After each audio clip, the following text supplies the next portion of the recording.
राजकुमार सिद्धार्थ गौतम एक शानदार महल में रहते थे। उनके पिता राजा ने उन्हें जीवन की कठिनाइयों से बचाकर रखा। उनके पास हर तरह का आराम था, अच्छे कपड़े, स्वादिष्ट खाना और मनोरंजन। फिर भी सिद्धार्थ के मन में एक गहरी चाहत थी।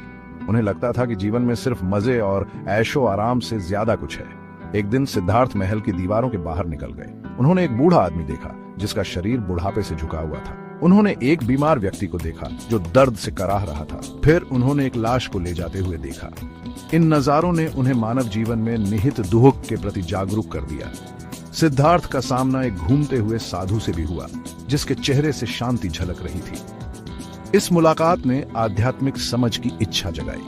उन्हें एहसास हुआ कि सच्ची खुशी महल की दीवारों के भीतर नहीं मिल सकती।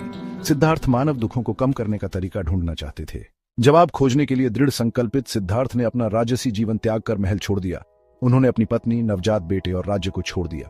एक आध्यात्मिक खोज पर निकलते हुए उन्होंने ज्ञानी शिक्षकों और साधुओं से मार्गदर्शन मांगा। सिद्धार्थ ने कठोर तपस्या की, खुद को खाने और सोने से वंचित रखा। वह सालों तक भटकते रहे, दुबले और कमजोर होते गए। गहन ध्यान के माध्यम से उन्होंने दुख की प्रकृति और जीवन के अर्थ पर चिंतन किया। उन्होंने महसूस किया कि अत्यधिक आत्मत्याग ज्ञान प्राप्ति का मार्ग नहीं है। सिद्धार्थ ने समझा कि सच्ची शांति मानसिक स्पष्टता और करुणा के विकास से आती है। सिद्धार्थ ने एक मध्यम मार्ग की तलाश की जिसमें आत्म अनुशासन और प्रेम करुणा के बीच संतुलन था। उन्होंने बोधि वृक्ष के नीचे से तब तक न उठने का प्रण लिया जब तक उन्हें ज्ञान प्राप्त न हो जाए। रात भर उन्होंने अपने अंदर के राक्षसों का सामना किया। जैसे ही सुबह हुई, सिद्धार्थ ने एक गहन जागृति का अनुभव किया। उन्होंने सभी चीजों की परस्पर संबद्धता और दुख की वास्तविक प्रकृति को देखा। दुख मोह और अज्ञान से उत्पन्न होता है।